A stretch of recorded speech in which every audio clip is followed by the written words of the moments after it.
तो उत्तराखंड में लगातार विकास को लेकर हर संभव प्रयास किया जा रहा है, जिससे कि ज्यादा से ज्यादा लोग विकसित हो सके और साथ ही उत्तराखंड को सशक्त बनाया जा सके। इसी के मद्देनजर उत्तराखंड में औद्योगिक पार्क विकसित होंगे। उधमसिंह नगर में विकसित 4 औद्योगिक पार्क होंगे। साथ ही 4 औद्योगिक पार्क से निवेश की रफ्तार भी बढ़ेगी। तो जाहिर सी बात है कि जब निवेश बढ़ेगा तो उत्तराखंड में विकास होगा, आम जनता को लाभ पहुंचेगा और साथ ही राजस्व भी बढ़ेगा। तो कहीं ना कहीं अब यहां पर एक बार फिर से प्रयास किया जा रहा है। उधमसिंह नगर में 4 औद्योगिक पार्क बनाए जाएंगे, जिससे निवेश की बढ़ने की आशंका यहां पर जताई जा रही है। सोनू हमारे साथ में जुड़े हुए, सीधे उनका रुख कर लेते हैं। सोनू, किस प्रकार का फायदा होगा 4 औद्योगिक पार्क से और आने वाले समय में क्या सिर्फ रोजगार मिलेगा या फिर उत्तराखंड सशक्त होकर विकसित भी होगा? देखिए, उत्तराखंड को कैसे विकसित बनाया जा सकता है और जो चुनौतियां हैं उनको कैसे उनसे पार पाया जा सकता है और यहाँ के जो बेरोजगार युवा हैं उनको कैसे रोजगार दिया जा सकता है और इसके साथ साथ ही पर्वतीय क्षेत्रों से कैसे पलायन को रोका जा सकता है, ये तमाम ऐसे पहलू हैं जो कहीं ना कहीं सरकार का जो संकल्प है इसको साकार करने में इनका एक अहम रोल है। और यही वजह है कि सरकार के जो रणनीतिकार हैं वो अलग अलग समय पर अलग अलग रणनीति के तहत उत्तराखंड को सशक्त बनाने की दिशा में काम कर रहे हैं।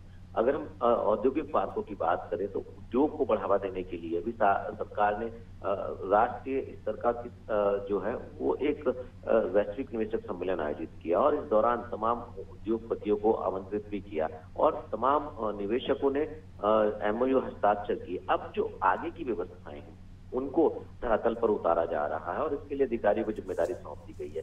जहां तक पार्क की बात है तो ये उधमसिंह नगर क्षेत्र में बनाए जा रहे हैं और ऐसे में इनसे कहीं ना कहीं जो निवेश है उसकी रफ्तार बढ़ेगी। अलग अलग सेक्टर में पार्क पर फोकस किया जा रहा है। इनके लिए जो लैंड बैंक है वो तैयार किया जा रहा है और जो बजटीय प्रावधान है वो तैयार किया जा रहा है और निवेशकों को ज्यादा से ज्यादा सहयोग सरकार कर सके इस पर फोकस किया जा रहा है। चाहे वो एरोमा पार्क हो, चाहे वो प्लास्टिक से संबंधित खिलौने बनाने वाले जो कारोबार हैं वो हो या फिर विनिर्माण पार्क हो या इसके अलावा इलेक्ट्रिक और मैन्युफैक्चरिंग जो क्लस्टर्स हैं वो हो, इन सभी पर फोकस किया जा रहा है। और इसके साथ साथ उधमसिंह नगर के साथ जो राजधानी देहरादून है, देहरादून का जो रानी पोखरी एरिया है इसमें IT पार्क स्थापित किया जाएगा और इसके अलावा जो देहरादून का विकास नगर वाला क्षेत्र है इसमें खास तौर पर जो छरवा वाला एरिया है यहाँ पर फार्मा सिटी को स्थापित किया जाएगा। तो सरकार ये कोशिश कर रही है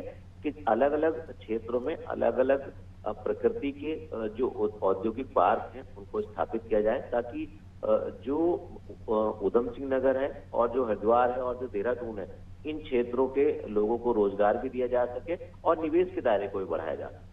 जी बिल्कुल, और जिस प्रकार से ग्लोबल इन्वेस्टर समिट उत्तराखंड में हुआ था, इससे स्पष्ट होता है कि कहीं ना कहीं अब इस पर मुहर लगती हुई नजर आ रही है, क्योंकि 4 औद्योगिक पार्क अब उधमसिंह नगर को मिलने वाले हैं। तो जाहिर सी बात है कि विकास तो होगा, लेकिन सबसे बड़ी बात कि तमाम जो बेरोजगार है उन्हें यहाँ पर रोजगार भी मिलता हुआ नजर आ सकता है। मैं लौटूंगी आपके पास सोनू, आगे भी आपसे खबर पर अपडेट लेंगे, आप हमारे साथ में बने रहिए। तो देखिए, उत्तराखंड में औद्योगिक पार्क विकसित होने वाले हैं और ऐसे में 4 औद्योगिक पार्क होंगे, जिनसे ये भी माना जा रहा है कि निवेश भी बढ़ेगा और कहीं ना कहीं विकास रफ्तार पकड़ता भी नजर आएगा।